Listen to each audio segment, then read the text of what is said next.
ప్రజలు ఎన్నుకున్నటువంటి కాంగ్రెస్ ప్రభుత్వం సంపూర్ణ మెజారిటీతో ఎన్నికైనటువంటి కాంగ్రెస్ ప్రభుత్వాన్ని కూలగొడతామని, డబ్బులిచ్చి ఎమ్మెల్యేలని కొని కూలగొడతామని కుట్రపూరితంగా అనేక రకాల ప్రయత్నాలు చేస్తున్నటువంటి బీఆర్ఎస్, కేసీఆర్ గారి, కేటీఆర్ గారి వైఖరిని మేము తీవ్రంగా ఖండిస్తా ఉన్నాం.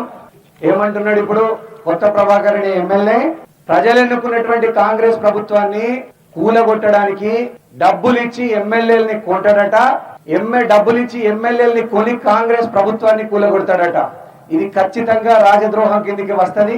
ఎవరైతే ఎమ్మెల్యేలని కొని కాంగ్రెస్ ప్రభుత్వాన్ని కూలగొట్టాలని ప్రయత్నం చేస్తుండ్రో వాళ్ళందరూ ఒకటి గుర్తుపెట్టుకోవాలి. అలా ఊళ్ళల్లా చెట్లకు కట్టేసి కొడతారు బిడ్డ మిమ్మల్ని. మీ అందరి భరతం పడతారు. ఎందుకు కూలగొడతావు కాంగ్రెస్ ప్రభుత్వాన్ని? పేదలకు, గరీబోళ్లకు బుక్కెడు బువ్వ తింటందుకు సన్న బియ్యం ఇస్తున్నందుకు కూలగొడతావా?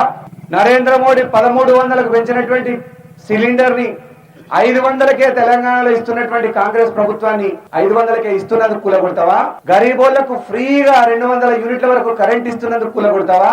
మహిళలకు ఫ్రీగా బస్ పాస్ ఇస్తున్నందుకు, ఫ్రీగా బస్సు సౌకర్యం కల్పిస్తున్నందుకు కూలగొడతావా? ఎందుకు కూలగొడతావు? ఇప్పటి వరకు 60,000కు పైగా ప్రభుత్వ ఉద్యోగాలు ఇచ్చినందుకు కూలగొడతావా?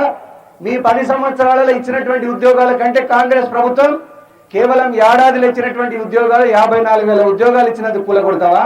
నిరుద్యోగుల పాలిట వరమైనందుకు డిఎస్సిని వేసినందుకు, కొత్త డిఎస్సి, మెగా డిఎస్సి వేసినందుకు, గ్రూప్ 1, గ్రూప్ 2 అన్ని ఎగ్జామ్స్ ని పేపర్ లీకేజీ లేకుండా బ్రహ్మాండంగా నిర్వహించినందుకు కూలగొడతావా?